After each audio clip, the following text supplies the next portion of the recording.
Buenas tardes, mi nombre es Nina García y vamos a estar en estos espacios aprendiendo un poco más de la palabra cada día.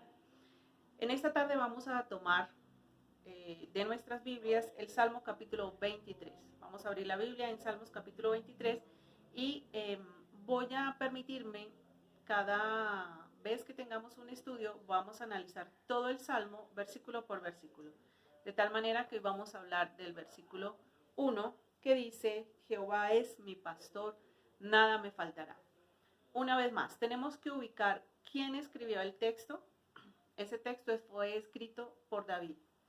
A David lo vemos o lo vimos en el estudio pasado como rey, pero ahora lo podemos ver aquí como pastor. David durante toda su juventud se dedicó a pastorear ovejas. Por tal razón, él sabía de lo que estaba hablando cuando decía: Jehová es mi pastor.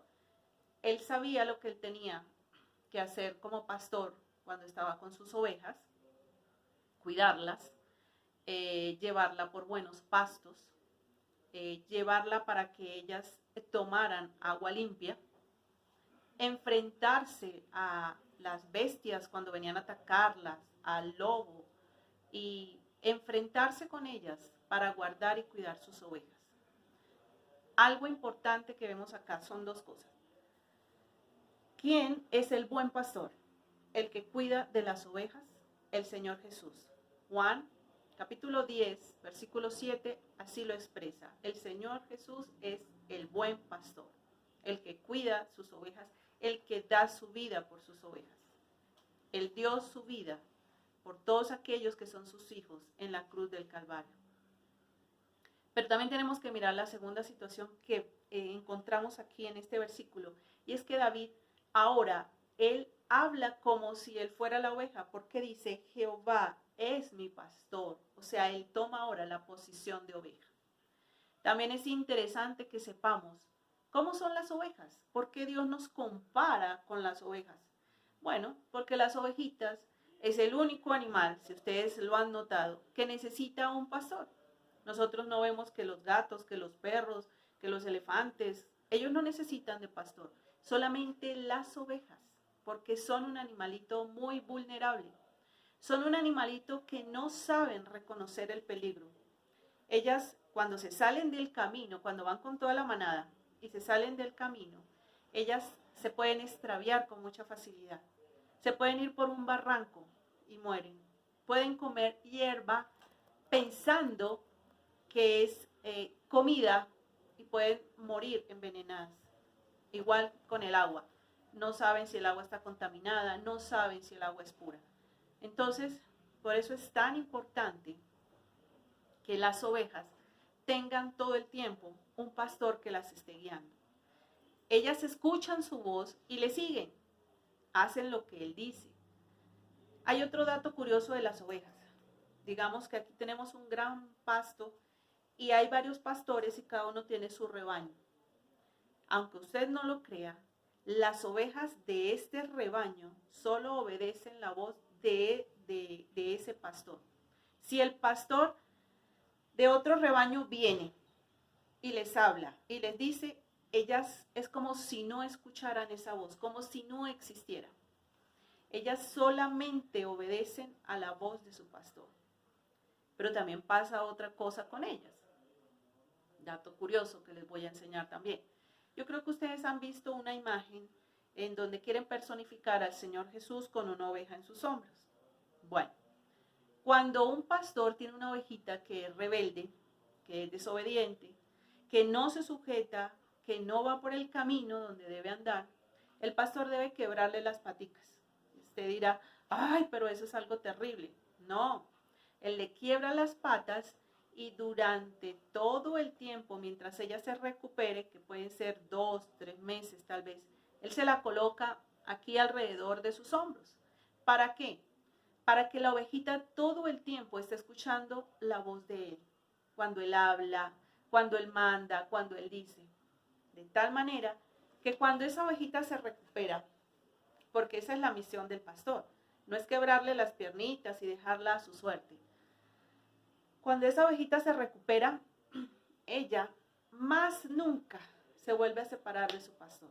Todo el tiempo aprende a reconocer la voz.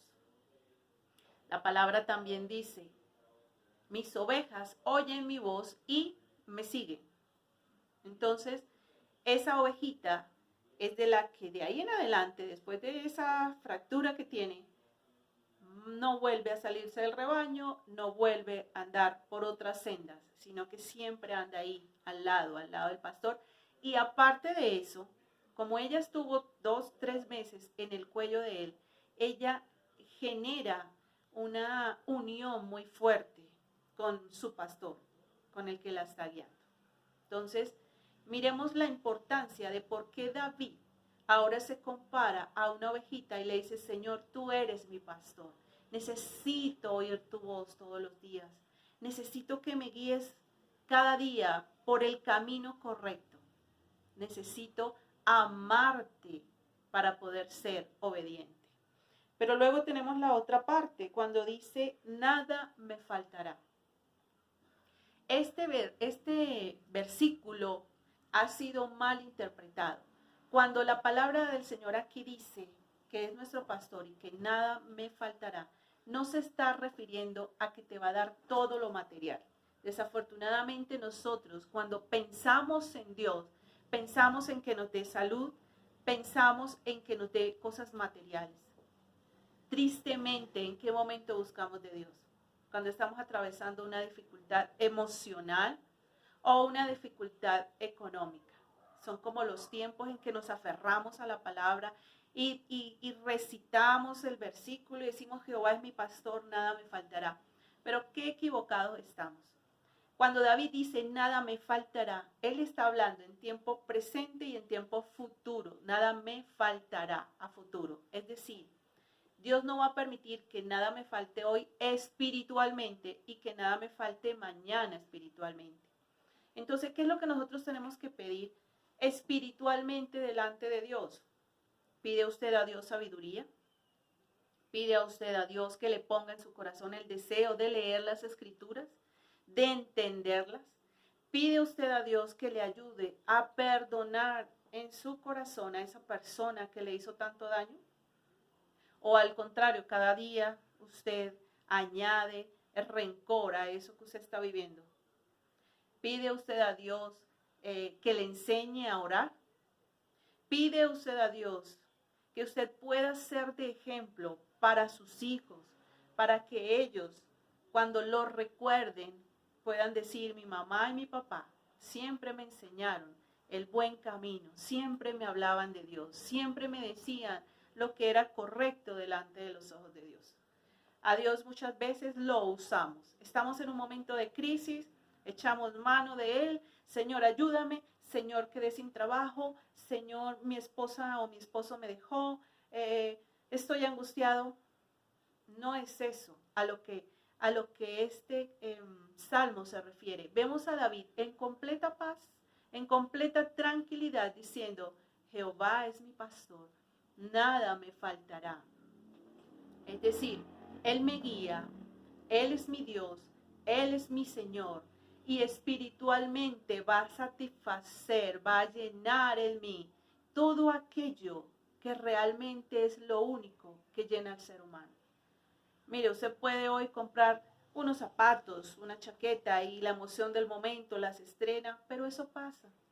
Y luego usted nuevamente vuelve a quedar vacío. Hoy está con una persona, mañana se dejan y luego vuelve a quedar vacío. Pero Dios es el único que puede llenar realmente nuestro corazón y satisfacer todas nuestras necesidades personales.